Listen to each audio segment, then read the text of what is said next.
Okay, so before we start, we're going to activate our lats. Training back is tricky for most as you cannot see your back. So to truly effectively train your back, you need to feel the muscle working or mind-muscle connection. So first we start with these lat stretches with the bands. If done correctly, you will be able to feel the stretch on your lats. So do these for about 10 to 15 second holds on both sides. And then secondly, we are going to do some banded lat pull downs. These again are great for activating your lats. If you have a lat pull down machine, use that, but keep the weight light. Make sure to really focus on pulling the band down towards your lats, and you do that by squeezing your lats every time you pull the bands down towards your body, and keep squeezing even when going back up. So you pull the bands down, squeeze, keep squeezing your lats till you go all the way back up. Make sure you use light resistant band, so you don't want it to be too hard of a resistance. Do about 20 reps with the resistant band pull downs. If you only have one band, that's fine, do one side at a time.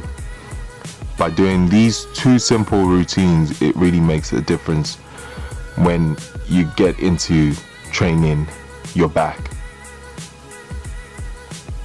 On to the first workout, starting with ring pull-ups, which is probably one of the best workouts, one of the best exercises that's helped develop my back.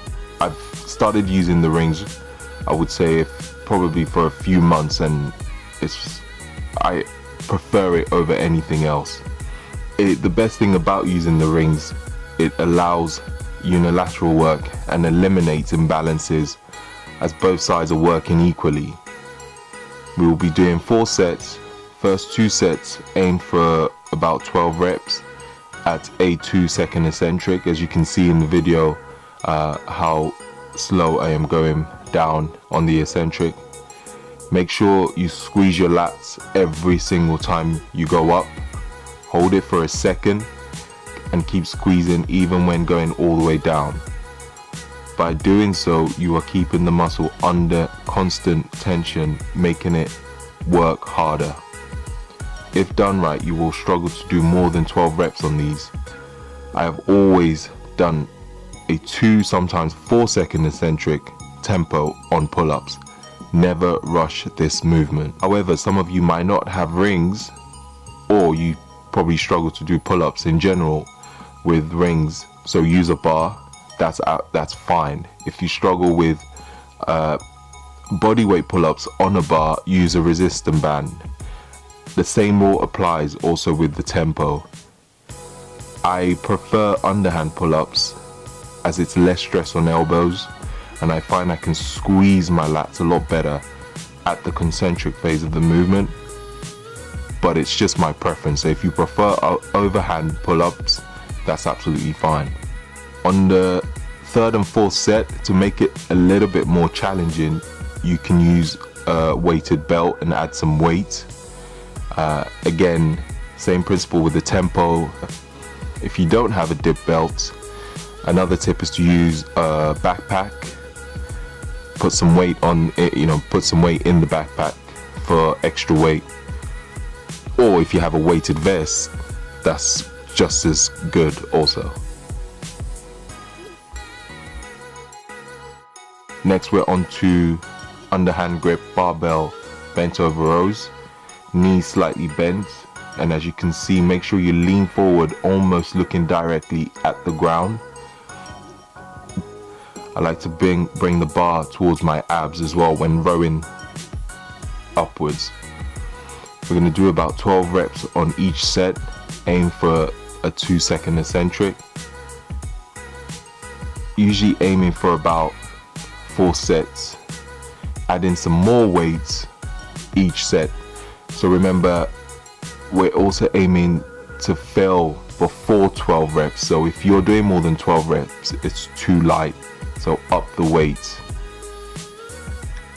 On the 4th set, we will be doing a drop set of 3 So aim for 12 reps, then drop the weight and aim for 8 to 10, drop it again and aim for 8 to 10 reps. So that's what a drop set is. A drop set usually counts as one set. Again, if you struggle with barbell rows or have an imbalance, use a dumbbell to do bent over rows. Again, same position, make sure you really focus on squeezing your lats at the top of the movement. I actually alternate each week with barbell and dumbbell rows, just so to avoid imbalances.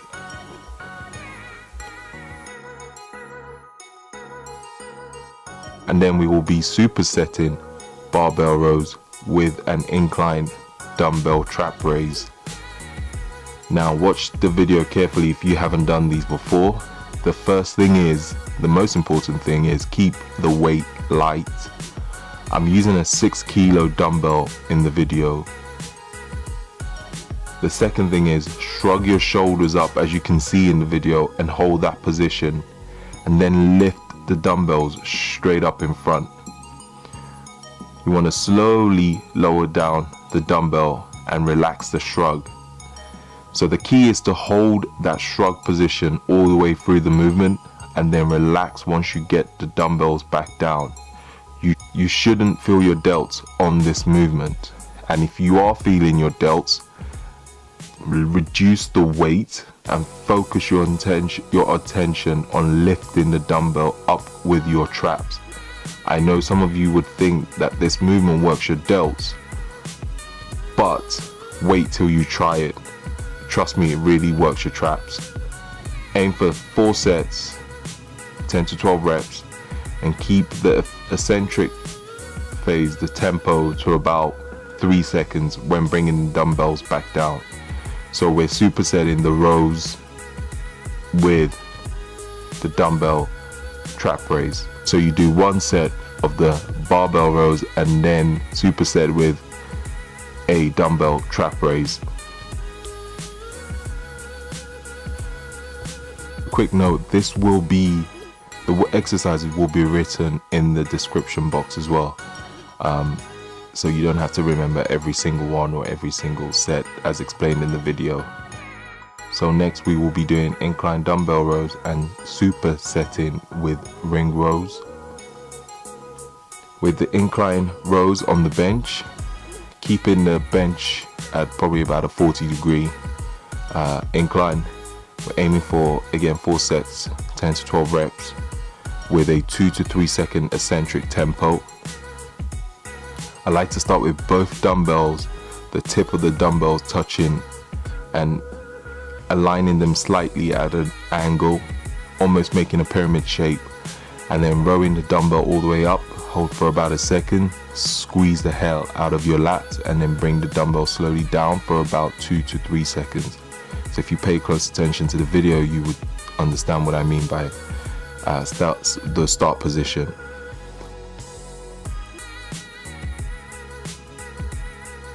We'll superset with ring rows. As you can see, I start very close to the floor, almost vertical, and when you roll up, hold again for about a second and keep squeezing your lats even at the eccentric phase for about 3 seconds.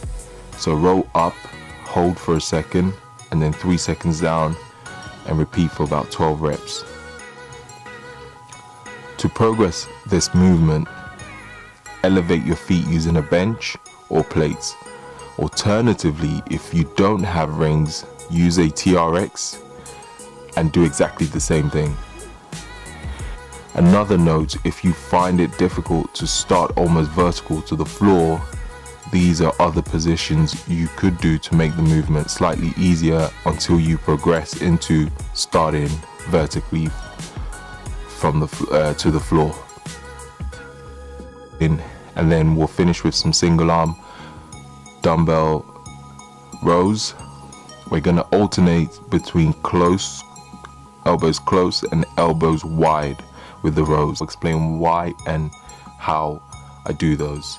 With dumbbell rows, I'm sure everybody knows this exercise, this movement.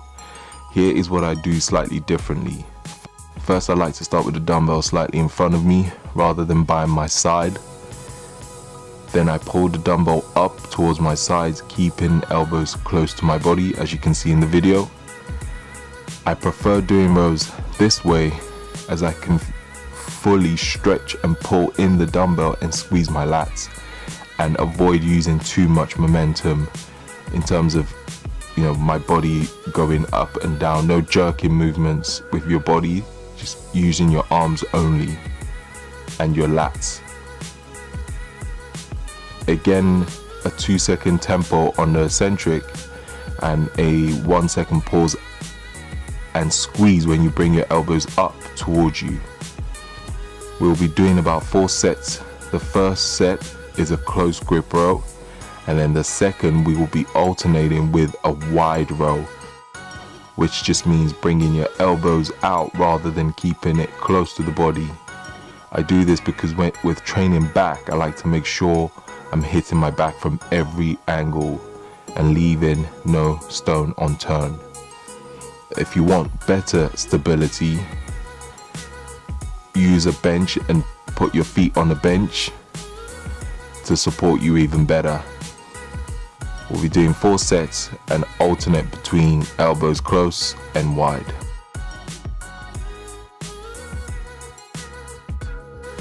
So alternate close and wide 4 times.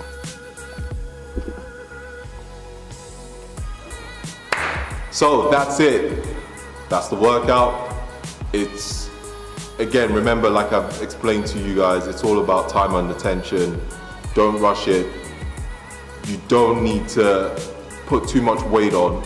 Just be careful of technique. Try and make sure that you feel the muscle every time you're training your back. It's not about, you know, going too heavy or going crazy. It's keeping that tension constantly. Thank you so much for watching. I hope you found the video useful.